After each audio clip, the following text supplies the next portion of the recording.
আসসালামু আলাইকুম রহমতুল্লাহ। সাহাবারা বিস্মিত হলেন হজরত আলী রাদিয়াল্লাহু তাআলা আনহুয়ের নাম শুনে। তারা সমস্বরে বলে উঠলেন, ইয়া রাসূলুল্লাহ সাল্লাল্লাহু আলাইহি ওয়াসাল্লাম, আলী তো চক্ষু রোগে আক্রান্ত। নবীজি সাল্লাল্লাহু আলাইহি ওয়াসাল্লাম বললেন, তাকে নিয়ে এসো। তাবেরা তাকে নিয়ে এলো। নবীজি তার চোখে লালা মাখিয়ে দিয়ে দোয়া করলেন।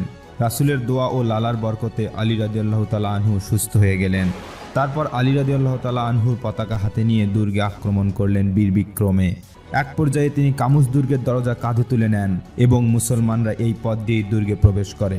দুর্গ বিজয়ের পর তিনি দরজা যেখানে নিক্ষেপ করলেন সেখান থেকে দরজা সরানোর জন্য 40 জন লোকের প্রয়োজন হয়েছিল। ইসলামের আগমন ও বিজয় পৃথিবীকে উপহার দিয়েছে শান্তি, সমৃদ্ধি ও কল্যাণের শাসন ব্যবস্থা, খেলাফতে রাশেদা। এই খেলাফতে রাশেদার চতুর্থ ও সর্বশেষ খলিফা হলেন শেরে খোদা হজরত আলী রাদিয়াল্লাহু তাআলা আনহু, যিনি ইসলামের ছায়াতলে আশ্রয় গ্রহণকারী প্রথম বালক। বিশ্বনবী হজরত মুহাম্মদ সাল্লাল্লাহু আলাইহি ওয়াসাল্লামের কনিষ্ঠ জামাতা। প্রাণনাশের আশঙ্কা উপেক্ষা করে হিজরির রাতেই প্রিয় নবীর বিছানায় শয়নকারী জান্নাতের সুসংবাদপ্রাপ্ত 10 জন সাহাবীর মধ্যে চতুর্থতম। তার চরিত্র নবীদের চরিত্রের ন্যায়।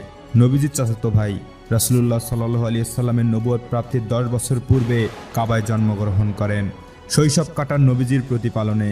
তার ও নবীজির মাঝে মর্যাদার ব্যবধান ছিল মুসা আলাইহিস সালাম ও হারুন আলাইহিস সালামের মাঝের ব্যবধানের মতো।